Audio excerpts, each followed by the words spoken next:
PMC ప్రేక్షకులకు నా నమస్కారాలు.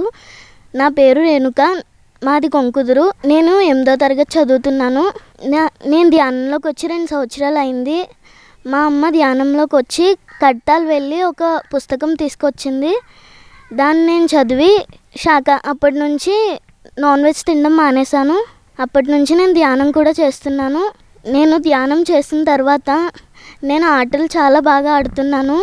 అండ్ ముందు ధ్యానంలోకి రాకముందు నేను ఎక్కువసార్లు చదవాల్సి వచ్చేది, ఏదైనా అప్పుడే గుర్తుండేది. కానీ ధ్యానంలోకి వచ్చిన తర్వాత ఒక్కసారి చదివితే చాలు అన్నీ గుర్తున్నాయి. అలాగే గేమ్స్ కూడా చాలా బాగా ఇంప్రూవ్ అయ్యాను మెడిటేషన్లోకి వచ్చిన తర్వాత. ఇంకా నేను మెడిటేషన్లోకి రాకముందు మా మమ్మీని వదిలి ఎక్కడికి వెళ్ళేదాన్ని కాదు, అమ్మమ్మ ఇంటికి కూడా వెళ్ళేదాన్ని కాదు. అటువంటిది మెడిటేషన్లోకి వచ్చాక నేను 7th క్లాస్ హాస్టల్లో చదివాను. అప్పుడు హాస్టల్లో వాళ్ళు నాన్ వెజ్ పెట్టేవారు. తిన్నంటే స్టార్టింగ్లో తినాలి అని తిట్టేవారు. అప్పుడు నేను తిన్నని మా ఫాదర్ చేత చెప్పించాను. అలాగే నేను ఒక అమ్మాయికి కూడా చెప్పాను, మెడిటేషన్ చేస్తే బాగుంటుంది అని. తను కూడా చేసేది నాతో పాటు. నేను హాస్టల్కి వెళ్ళే ముందు మామిడాడ్లో జరిగిన ఏంజల్స్ క్లాస్కి వెళ్ళాను. అక్కడ ఏంజల్స్ బుక్ కొనుక్కుని నేను అది హాస్టల్కి పట్టుకెళ్ళాను. నాకు అక్కడ ఎంత భయం వేసినా సరే ఏంజల్స్ బుక్ చదువుకుని అక్కడ ఏంజల్స్ మెడిటేషన్ చేసుకునేదాన్ని. ప్రతిరోజు నాకు అక్కడ ఏంజల్స్ ఈకలు అవి కనిపించేవి.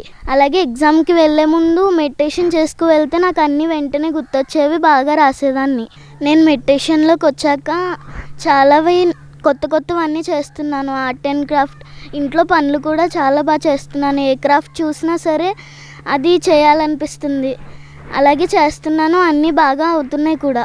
ఇంకా నాకు చిన్నప్పుడే గొంతుకులో కాయలు వచ్చాయి. నేను హాస్పిటల్కి వెళ్తే అక్కడ డాక్టర్ అన్నారు, ఇవి తీయకపోతే చాలా ప్రమాదంగా ఉంటుంది అన్నారు. నేను మా మమ్మీతో ఒకసారి సేత్ క్లాస్కి వెళ్ళాను. అక్కడ మెడిటేషన్ చేసుకుని తర్వాత మళ్ళీ ఒకసారి హాస్పిటల్కి వెళ్తే ఈ కాయలు అసలు తీయకూడదు, నీకు కాయలు లేవు అని చెప్పారు. అలాగే నేను రోజు మార్నింగ్ ఒక అరగంట, ఈవినింగ్ ఒక అరగంట మెడిటేషన్ చేస్తాను. పిఎంసి ప్రేక్షకులకు నా నమస్కారములు. ఈ అవకాశం ఇచ్చినందుకు థ్యాంక్ యూ.